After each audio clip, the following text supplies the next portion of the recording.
Sunday को सुबह सबकी डिमांड आई, आज पोहा जलेबी खाना है, बारिश का मौसम है, मज़ा आ जाएगा। तो मैंने बोला चलो ठीक है पोहा जलेबी बनाते हैं। तो सबसे पहले मैंने सोचा पहले जलेबी का बैटर बना लेते हैं ताकि वो फर्मेंट हो जाए, थोड़ी देर उसको रख देंगे। तो यहाँ पर एक बड़े से बाउल में मैंने 1 कप मैदा, 1 टीस्पून बेकिंग पाउडर, 1/4 कप दही और 3/4 कप गरम पानी ले लिया है। इन सारी ही चीज़ों को हम अच्छी तरीके से मिक्स करेंगे। मिक्स करते टाइम एक चीज़ का ध्यान रखना है कि मैदे में लम्स ना बने। ये बैटर हमारा ऑलमोस्ट बन गया है। बैटर बनाने में बिल्कुल भी टाइम नहीं लगता है, 5 से 10 मिनट लगेंगे और आपका ये जो बैटर है वो बनकर तैयार हो जाएगा। अब बैटर हमारा बन गया है, इसे ढक कर रख देते हैं साइड में। मिनिमम इसे आपको आधा घंटे के लिए छोड़ना है ताकि ये अच्छी तरीके से फर्मेंट हो जाए, फिर उसकी जलेबियाँ अच्छी बनेगी। तब तक बाकी के सारे काम मैंने निपटा लिए थे। फिर मैं आ गई हूँ वापस से किचन में और साथ में पोहा भी बनना है तो पोहा निकाल लिया है। आज मैंने सोचा चलो आज हम इंदौरी स्टाइल स्टीम्ड पोहा बनाते हैं। ये वाला जो पोहा है ना, ये सिर्फ एमपी में चलता है और कहीं आई डोंट नो वो चलता होगा कि नहीं, क्योंकि हर जगह ना वो तड़का वाला चलता है कि आप पहले तड़का बनाते हैं उसी में फिर पोहा डाल देते हैं। लेकिन ये जो पोहा है ये थोड़ा अलग है। उसके लिए आपको जो नॉर्मल पोहा होता है ना, पोहा बनाने के लिए जो हम लेते हैं वो ले रही हूँ। अब कई लोग मुझसे कमेंट करके पूछते हैं कि हम जब पोहा बनाते हैं हमारा ज़्यादा गीला हो जाता है, हलवा जैसा पोहा हो जाता है। तो पोहा के लिए आपको क्या करना है, पोहा लेना है आपको। अब धुलना कैसे है, पानी इसमें डालिए आप पोहे को 2-3 बारी आप अच्छे तरीके से ना, हाथ को आपको मुट्ठी नहीं बना के करना है, बस सारी फिंगर्स को ऐसे खुली रखनी है और फिर उससे आपको ये चलाना है ताकि जितना भी डर्ट वगैरह है वो हट जाएगा और फिर आपको ये पानी हटा देना है। और एक छन्नी में आपको वापस से पोहे को छान लेना है ताकि जो एक्सेस पानी होगा इसमें से वो चला जाएगा। और एक और चीज़, अब हमने पोहे को धुल लिया है ना, अब इसका हम तुरंत पोहा नहीं बनाएंगे, इसे हम रख देंगे करीबन 10 मिनट के लिए, तो पोहा हमारा खिला खिला बनेगा। इतनी देर में मैंने सोचा चलो पोहा बन रहा है तो बिना कड़ी पत्ता के तो बन नहीं सकता, तो ऊपर छत में गई और कड़ी पत्ता तोड़कर ले आई हूँ मैं। अब इसमें हमें तड़का लगाना होगा, तो तड़के के लिए कुछ बेसिक सी चीज़ें हैं जो मैंने सोचा चलो निकाल लेती हूँ पहले ही। तो यहाँ पर मैंने ले लिए हैं कड़ी पत्ता, ढेर सारे, बहुत अच्छी खुशबू आती है। थोड़ी सी राई ले ली है और हरी मिर्च ले रही हूँ मैं, क्योंकि यहाँ पर ना हम तेल में फ्राई करके हरी मिर्च को डालते हैं ना तो तीखा भी रहता है लेकिन कम तीखा हो जाता है, काफ़ी अच्छा लगता है। और मूंगफली ले ली है। वैसे इंदौरी पोहे में मूंगफली एज इन डलती नहीं है, लेकिन हमें मूंगफली अच्छी लगती है पोहे में, तो इसलिए मैं डालती हूँ, थोड़ा सा क्रंच आता है ना। तो बस ये रखते हैं साइड में। यहाँ जो हमारा बैटर है वो ऑलमोस्ट रेडी हो गया है, देखिए फर्मेंट हो गया है, बबल्स बनने लगेंगे इसमें।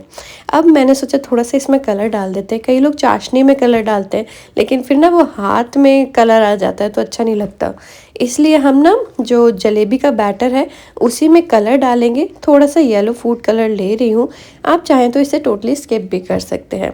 अच्छी तरीके से मिक्स करेंगे। ये जो हमारा जलेबी का जो बैटर है वो बिल्कुल तैयार है। कंसिस्टेंसी देख लीजिएगा, अगर आपको लगता है कि पतली है थोड़ा सा मैदा डाल के और रख दीजिएगा। फिर अगेन आपको, अगर आपने दोबारा से मैदा डाला है तो आपको 10 से 15 मिनट उससे रेस्ट देना पड़ेगा कि आपने जो नया मैदा डाला है वो भी फर्मेंट हो जाए। और अगर बैटर गाढ़ा है तो बहुत अच्छा है, पानी डाल दीजिए। चलिए बैटर को एक पाइपिंग बैग में मैं फिल कर रही हूँ। अगर आपके पास ये नहीं है तो आप दूध के जो पैकेट्स होते हैं वो भी ले सकते हैं, कोई सा भी इस तरीके से जो सॉफ्ट पॉलीथीन होती है ना वो ले सकते हैं। उसमें आप इस तरीके से बैटर को फिल कर लीजिएगा और फिर जलेबी के लिए कोन बनकर तैयार हो जाएगी। हलवाई जो जलेबी बनाते हैं वो तो कपड़े से निकालते हैं, तो उनकी जो ग्रिप होती है वो काफ़ी ज़्यादा अच्छी बनी होती है। हमें तो साल में एक बार बनानी होती है तो हम जुगाड़ तुगाड़ लगा के बना ही लेंगे। तो बस यहाँ पर जो हमारी कोन है जलेबी बनाने के लिए ये भी बिल्कुल तैयार है, वापस से रीफ़िल कर लेंगे। और अभी हम कोन को रखते हैं साइड में। अभी हम चाशनी तैयार कर लेते हैं, क्योंकि जलेबी जब हम बनाएंगे तो उस स्टेज में हमारी जो चाशनी है वो गुनगुनी गर्म होनी चाहिए, ज़्यादा गर्म नहीं। तो बस एक कढ़ाई ले ली है, साथ में एक आप कह सकते हैं जिसका बॉटम प्लेन हो उस तरीके का मैंने पैन ले लिया है। सबसे पहले चाशनी बनाने के लिए 2 कटोरी मैंने चीनी ले ली है। इसमें हम 1 कटोरी पानी डालेंगे। चाशनी में फ्लेवर के लिए यहाँ पर मैं इलायची डाल रही हूँ। इलायची पाउडर ख़त्म हो गया था तो बस इलायची को ना इस तरीके से निकाल के उसके दाने अलग करके डाल रही हूँ। वैसे मुझे लगता है अगर आप सिर्फ इसके दाने डालते हैं ना तो ज़्यादा बेटर है। पाउडर डालेंगे ना तो जलेबी के ऊपर पाउडर चिपकेगा, फिर वो शाइन नहीं रहेगी।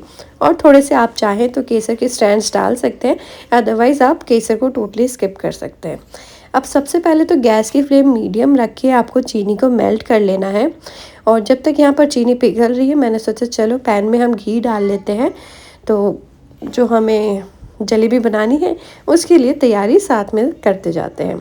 यहाँ पर जो चीनी है वो ऑलमोस्ट घुल चुकी है। अब मैंने गैस की फ्लेम हाई कर दी है और इसकी ना हमें एक चाशनी बनानी है।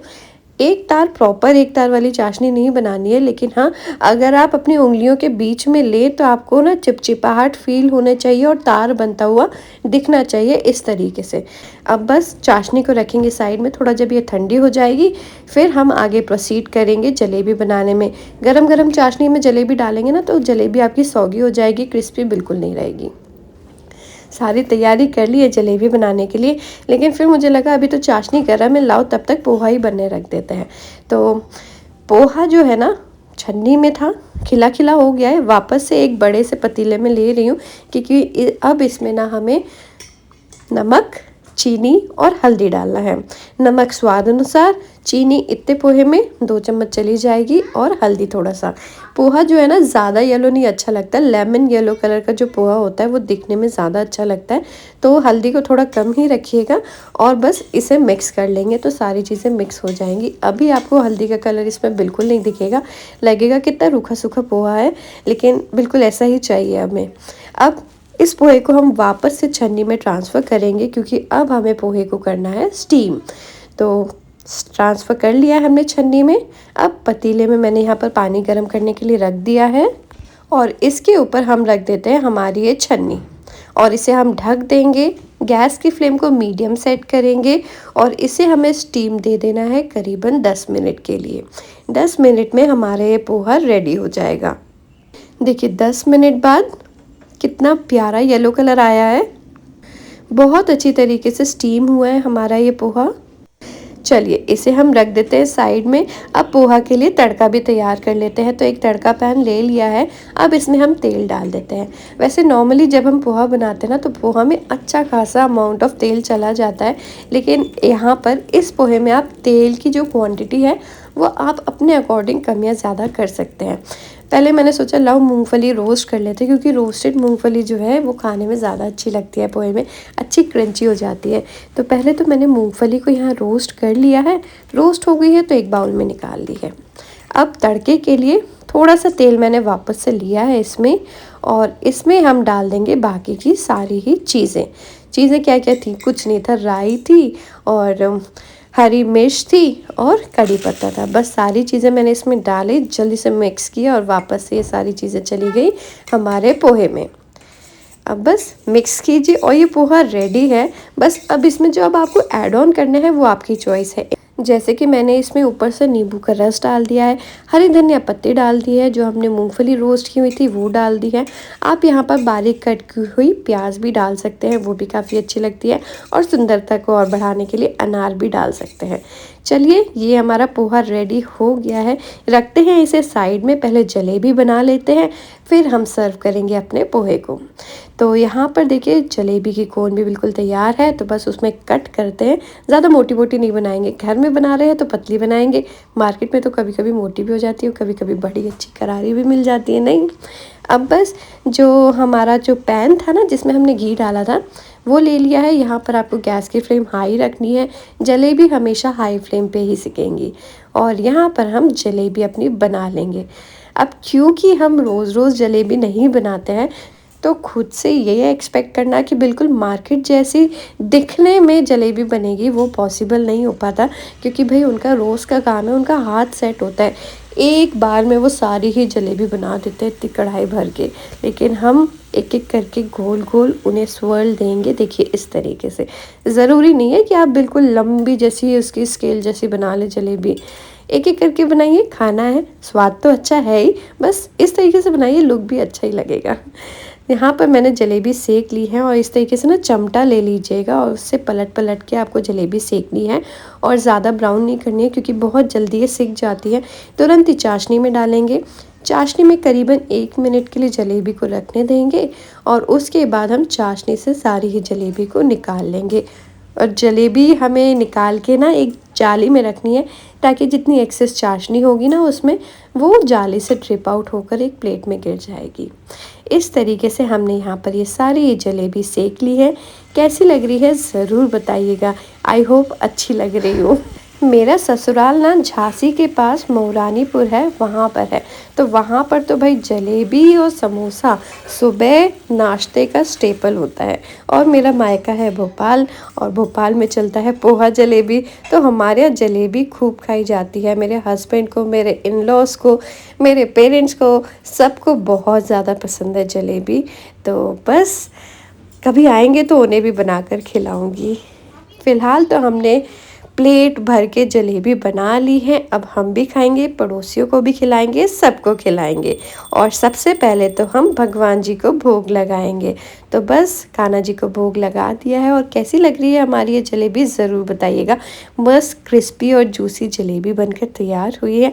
एक बार इस रेसिपी से आप जलेबी बनाना ज़रूर ट्राई कर सकते हैं। बिल्कुल परफेक्ट जलेबी बनकर तैयार होगी।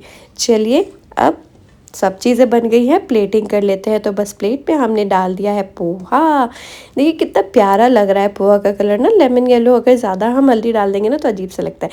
और हाँ, इंदौर साइड पोहे में डलता है जीरामन मसाला, तो वो मैंने डाल दिया। साथ में रतलामी सेव, आप चाहें तो ऊपर से ना वो भी डाल सकते हैं, अनार के दाने और जलेबी। कैसी लग रही है हमारी ये ब्रेकफास्ट प्लेट ज़रूर बताइएगा। और चलिए हमने अपनी प्लेट लगा ली है, चलते हैं और एंजॉय करते हैं हमारा ये संडे का नाश्ता। और सबको काफ़ी ज़्यादा अच्छी लगी जलेबी। अंशिका से तो पूछो ना, दूसरी बार बोल दो तो बोलती अरे चाची मैं मजाक नहीं कर रही, मैं सच बोल रही हूँ। बच्चों के साथ यही हो जाता है ना, चाची और भतीजी का तो चलते ही रहता है नोक झोंक। अरे सही में मजाक नहीं है। आशीष को भी बहुत अच्छी लगी। और हमारे घर में तो पोहा सबको फेवरेट है ही, और जलेबी साथ में है तो सोने पे सुहागा। आई होप आपको रेसिपी अच्छी लगी होगी। एन्जॉय।